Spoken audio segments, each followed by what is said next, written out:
and gentlemen, I have Tessa Kiros. Hi, Tessa. Hi.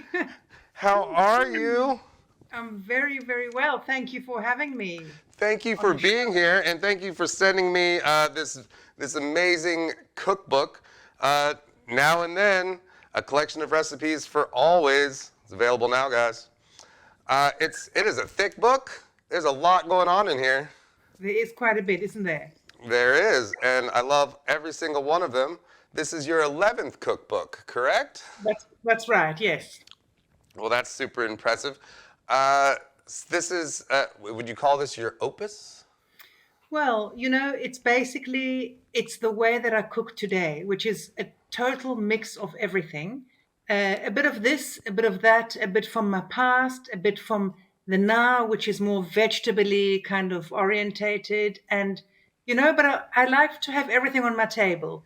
It's a bit of some of my travels. So there's a chapter on New Orleans, there's a chapter on Thailand, where I go quite often. I grew up in South Africa. There's some Greek in it from my dad's side, Finnish from my mom's side.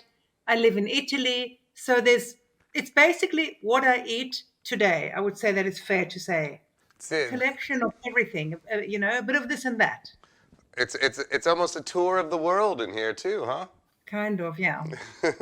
Because you went everywhere. Let's talk a little bit about what got you started. Let's roll back the clock a little and go back in time to your first travels. You started traveling the world and cooking. Yeah, well, actually, I was born in London, and my dad is Greek Cypriot. My mom is from Finland. So already that when I was about 4, they decided to go and live in South Africa. Didn't know anybody there. They went. So I grew up over there. And basically, when I finished school, what I knew for sure is that I wanted to travel. And so I set off on travels. We would all go across Europe and spend time in Greece and worked in London. And I did a correspondence course, university studying anthropology Hmm. and sociology. So the study of people has always interested me. Along the way, as I was studying, I worked in New Orleans for a while. I went to Mexico. I just worked in a few different places. I kind of did without a plan whatever interested me along the way, and it was great. I don't regret a minute of it. No, I mean that's a fun adventure. You set off what you're around 18? Around 18, yes. And I was studying correspondence, so basically I could study and work from everywhere. So I was started off working in restaurants, and but traveling was always my thing. And the thing that interests me so much is meeting people from different places and getting to know them and finding out why they do what they do and how. And that's the thing that really fascinates me always.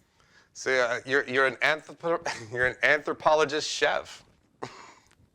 Yeah, that's we could put it like that. I would say I'm a collector.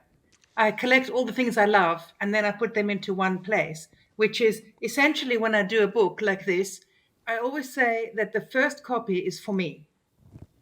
It's your diary. It's my diary and I wanted to read how I want it represented, like frozen in that moment. But if I go to it in 10 years' time, I want to know how to make that dish and remember it because we always say we'll always remember, but you don't. You don't remember. Did it have tomato? Was it fresh? Was it canned? How big were the tomatoes? How many? I like to keep the details so I can refer to it. And essentially, it's also something I can leave my children. And then in the moment, it can take you back. If you're looking it back up, it can transport you back to that time and the memories that all existed That around the learning of that it. I is love it. exactly that is exactly it. So I can go back again, not only alone, I can take my family and my friends back with me. And that's the amazing thing because it's the smell of something or just a small detail about something that takes you right back. And I think that we all have that. Well, many of us. It's time traveling on a plate. Yeah.